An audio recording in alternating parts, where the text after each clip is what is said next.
일하며 세계 속으로. 안녕하세요 여러분, 트래블러 라이터 영입니다. 오늘 준비한 영상은 괌입니다. 오랜만에 과거로의 여행이네요. 괌은 한국에서 4시간 거리에 미국령이라 많은 분들이 찾는 곳입니다. 물론 저에게도 특별한 곳이고 저희 가족들은 괌이 본인의 제2의 고향이라고 괌을 떠난 지 10년이 되었는데도 아직 그렇게 말하고 있습니다. 저는 미국 회사에 취업을 하면서 괌에 처음 가게 되었고 제 인생 처음으로 외국에서 일을 시작하게 되었습니다. 외국에 처음 가서 본인을 데리러 온 사람이 누구냐에 따라 외국 생활이 결정된다고 하는 속설이 있는데, 저는 첫 번째 회사를 퇴사하고 두 번째 회사를 취직하며 괌에 가다 보니 역시나 회사 직원이 저를 데리러 왔고, 지금까지 같은 업에 일을 하고 있는 걸 보면 누군가 했던 말이 그렇게 틀린 말은 아닌 것 같네요. 괌을 가기 전까지는 괌이 어디에 있는 줄 몰랐고 그냥 제가 좋아했던 핑클의 경쟁 상대인 SAS 유진 씨가 살았던 동네로 기억했고, 단순히 미국 회사로 취업을 한다고 생각했는데 괌이 미국 본토에 있는 게 아니고 우리나라에서 필리핀 정도의 거리에 있다는 걸 알았네요. 비행기로 4시간 정도 거리라 많은 분들이 여행을 가시는데 그 시기에 저는 그걸 몰랐습니다. 요즘은 한국 분들도 괌에서 다양하게 많은 호텔에 묵으시는데 여전히 인기가 가장 많지만 그 시절에는 단연코 PIC에서 대부분이 숙박을 하며 괌에서의 여행을 즐기셨습니다. 괌은 한국 분들보다 일본 분들에게 더 인기가 있었습니다. 지금도 여전히 일본 분들에게도 인기가 많은 동네인데, 제가 좋아하는 일본 소설가 오쿠다 히데요의 소설 남쪽으로 튀어에 누구나 가고 싶어하는 괌이라는 말이 있어 일본인들에게도 정말이지 인기 있는 여행지인 것 같네요.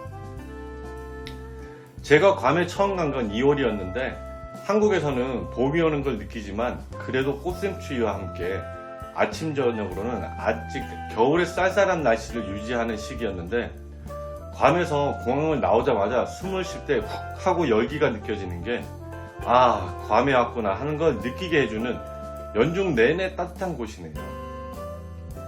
다른 동남아처럼 우기와 건기로만 나뉠 뿐 온도는 항상 낮 기온이 30도 이상의 더운 날씨의 동네입니다. 보통 5월부터 10월까지가 우기인데, 우기라고 해서 항상 비만 오는 건 아니고 그렇다고 나머지 건기라고 해서 아예 비가 내리지 않는 건 아니에요. 그런데 아무래도 우기 때는 비가 많이 오며 비가 오진 않는 날에도 구름이 많은 날씨가 많아 제가 있을 때 우기 중에 기온이 며칠 25도 정도로 유지되니 괌에서 오래 사신 분들은 이러다 괌에도 눈 내릴 것 같다고 하시는 걸 보니 그런 날씨가 자주 있는 건 아닌가 보네요. 작년에 괌에 태풍이 제대로 와서 많은 관광객들의 발이 며칠 묶이는 사태가 벌어졌는데, 물론 그때 제 친구 중에 늦게 결혼해서 신혼여행을 그때 가서 사랑보다는 전우회가 싹트기 시작했다고 말할 정도로 힘들었다고 했는데, 제가 살던 시기에는 그 당시 괌에 계셨던 분들의 표현으로는 이상기후로 인해 태풍이 괌보다 위에서 발생해서 필리핀 쪽으로 가거나 우리나라로 오다 보니 괌에는 태풍이 없어졌다고 했던 시기였는데, 이제는 다시 태풍이 괌 부근이나 밑에서 발생하는 것 같네요. 몇 년 전 마지막으로 괌에 딸아이와 놀러 갔을 때 살펴보니 여전히 많은 부분이 그대로였는데, 물가도 물론 다른 동남아보다는 비싸지만 그렇게 비싸다는 생각을 안 했는데, 지금 미국에 와보니 물가가 만만치 않은 걸 보니 괌의 물가도 예전에 비해서는 많이 올랐으리라 생각됩니다. 괌은 한반도 위기 상황 때마다 뉴스에 나오는 곳인데 공군과 해군 기지가 있고, 제가 있던 시절에 작게나마 육군 건물에 투스타도 있어 조그만 섬에 미국의 육해공 모두가 모여 있는 곳입니다. 제가 괌에 처음 갔을 시절에는 일본의 오키나와에 있는 미국 해군 및 해병대 등을 모두 괌으로 이전 사업을 한다 해서 한국의 웬만한 건설사는 다 참여했던 평택의 미군기지 건설 사업만한 투자가 그 조그만 괌에서 일어난다 했는데, 동일본 지진으로 인해 일본에서 맡기로 했던 이전 금액 투자가 취소되는 바람에 이전 사업이 무산이 되었네요. 아마도 이전이 된다면 우리나라와 일본의 많은 건설회사들이 괌에 가야 될 거라 생각합니다. 저는 괌에서 공군기지 안의 현장과 해군기지 안의 현장이 있어서 두 군데 다 출입을 하였는데 규모가 정말이지 왜 전략 요충지인지를 보여줄 정도로 크고 대한민국에서 군대를 나온 저로서는 이렇게 큰 규모의 군대 시설을 보니 이곳이 군기지인지 하나의 도시인지 헷갈릴 정도였는데 나중에 평택 미군기지 현장을 가면서 역시나 천조국은 군기지 규모가 장난이 아니네 하는 생각을 했습니다. 괌은 조그만 섬에 제가 있던 시절에는 골프장이 9개 정도 있었는데 그 당시 가격이 30에서 50달러 정도였습니다. 그런데 그게 웃긴 게 제가 말씀드린 가격은 로컬 가격이고 관광객에게는 100에서 150달러 정도 받았습니다. 로컬 확인은 운전면허증을 보여주면 로컬 가격으로 계산을 해주었는데 몇몇 골프장은 그냥 로컬이다 하면 다른 확인 없이 로컬 가격을 받았고 40달러가 넘어가는 가격의 골프장은 중간에 간단하게 뷔페 식사를 제공했었습니다. 조그만 섬에 골프장이 많다 보니 골프장 접근성도 좋았고 대부분의 골프장이 바다가 보이는 전망이라 골프 치기 아주 좋은 곳이었습니다. 그 중에서도 망길라우 골프장 코스 중 파3홀에서는 바다를 사이에 두고 티샷을 해서 바다를 건너 그린에 올려야 하는 코스가 있는데 그 아래에는 아마도 수천 개의 골프공이 빠졌으리라 생각됩니다.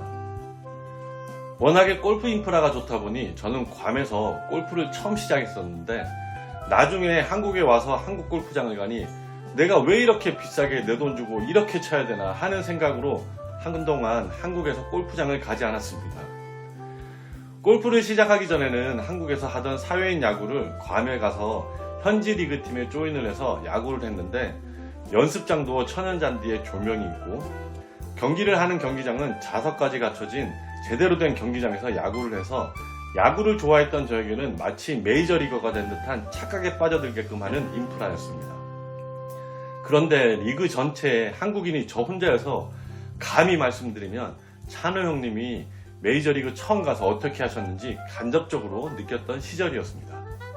그리고 괌에서는 제가 현업에 있던 건설회사끼리 농구리그가 있어 지금은 체육관에서 농구할 기회가 한국에도 많은데 그 시절 체육관에서 농구를 할 수 있다는 호사를 누리기도 했습니다. 괌은 역시나 누가 뭐래도 자연환경이 주는 경관이 최고로 할 수 있습니다. 관광객분들께서 많이 머무시는 호텔이 몰려있는 하간야를 비롯해 서쪽 바다는 에메랄드 빛깔의 바다는 언제 봐도 멋진데 매일 봐도 질리지 않는 풍경 맛집을 제공해주는 멋진 바다입니다. 서쪽 바다는 산호가 해변에서 몇백 미터 떨어진 곳에 많이 형성되어 있어 파도가 해변가에는 치지 않아 잔잔한 바다가 어린아이들도 안전하게 물놀이를 할 수 있고 괌의 동해는 우리나라 동해처럼 깊고 푸른 바다에서 해상 스포츠를 즐기기에 좋은 곳입니다. 괌에 가신다면 호텔 주변도 괜찮지만 꼭 렌트를 해서 괌을 한번 둘러보시길 추천드립니다. 차를 이용해 괌을 크게 한 바퀴 도르신다면 약 2시간 정도 걸리는데 중간중간 내리셔서 구경하신다면 하루 정도 일정으로 둘러보시면 되니까 괌에 가시게 되면 하루 렌트해서 둘러보시는 걸 강력 추천드립니다. 괌을 운전한다 생각하고 호텔이 많은 하간야에서 출발한다 치고 전체적으로 말씀드리면 괌의 서쪽에 남북으로 길게 뻗은 일본 도로는 괌의 메인 도로 중에 한 곳인데 서쪽 바다를 따라 도로가 뻗어 있어 안쪽으로는 괌 도심지와 바깥쪽으로는 앞서 말씀드린 에메랄드 바다를 운전하는 내내 볼 수 있어 최고의 드라이브 코스입니다. 그리고 괌에 많은 풍경 맛집이 몰려있는 곳이라 일일이 장소를 열거하기에는 너무 많아 오늘 영상 문 닫기 전까지도 다 소개할 수 없어서 패스입니다. 해군 기지를 지나 남쪽으로 가면 람람산을 안쪽으로 두고 바깥쪽으로는 바다를 볼 수 있으며 중간에는 예전 진지가 있는 전망대가 있어 괌의 해안을 보실 수 있고 괌의 오른쪽은 우리나라 7번 국도 같은 느낌도 약간 나면서 괌 현지 집들과 이나란 인공국보 등을 볼 수 있는 또 다른 풍경 맛집입니다. 북쪽은 아쉽게도 공군기지가 자리 잡고 있어 해안을 따라 달릴 수는 없는데 공군기지 옆으로 일반인이 갈 수 있는 리티디안 비치는 이파오 비치와 함께 현지 주민들이 많이 찾는 풍경 맛집입니다. 괌은 계속 말씀드리지만 곳곳이 풍경 맛집인데 그 와중에 제가 말씀드리고 싶은 두 군데가 있는데 한 군데는 사랑의 절벽입니다. 사랑의 절벽에 전설로 내려오는 왜 사랑의 절벽인지는 믿거나 말거나이지만 그곳에서의 풍경은 제가 살면서 봤던 가장 멋진 하얀색이라 괌을 생각할 때 항상 생각나는 곳이네요. 물론 사랑의 절벽에서 보이는 괌 서부 해안 풍경도 멋지지만 사랑의 절벽에서 보이는 파도가 절벽에 부서지면서 생기는 하얀색은 우주 전체에서 만들 수 있는 가장 멋진 하얀색이라는 생각을 개인적으로 항상 하고 있어 특별한 장소이네요. 그런데 대부분 많은 분들이 괌을 짧은 여행으로 가다 보니 혹시나 물이 빠지는 시간대에 가신다면 물이 차 있을 때보다 멋짐이 훨씬 덜하기 때문에 혹시나 물이 빠져 있는 상황에 가시게 된다면 다른 곳을 구경하셨다가 다시 보신다면 제가 말씀드린 풍경을 보실 수 있습니다. 그리고 여러분들께 한 군데 더 말씀드릴 장소는 하간야 호텔 몰려있는 곳에 자리 잡고 있는 이파오 비치와 잔디밭입니다. 잔디밭에는 큰 놀이터가 있어 어린아이가 있는 분께 추천드리는 장소인데 저는 괌에서 살다 보니 호텔을 별로 이용하지 않았는데 혹시나 괌에 장기로 여행을 가신다면 이파오 비치 잔디밭에서 바베큐도 할 수 있는 곳이라 에메랄드빛 바다와 바베큐를 동시에 즐길 수 있는 멋진 곳이라 아이가 어렸을 때 괌에서 살았던 저는 가족들과 일주일에 한 번은 꼭 갔던 장소이네요. 괌의 웬만한 슈퍼에는 얼음을 팔고 있어서 이파오 비치에 아이스박스 얼음 채워 음료수를 넣고 바베큐까지 하신다면 바닷가 캠핑을 제대로 즐기실 수 있는 장소입니다. 한국에서도 많은 분들이 찾으시는 괌을 이렇게 짧은 시간에 다 말씀드리는 건 무리네요. 궁금하신 사항은 언제든지 댓글로 남겨주세요. 구독과 좋아요도 부탁드리고요. 오늘 준비한 영상은 여기까지입니다. 다음 영상에서 뵙겠습니다. 안녕히 계세요.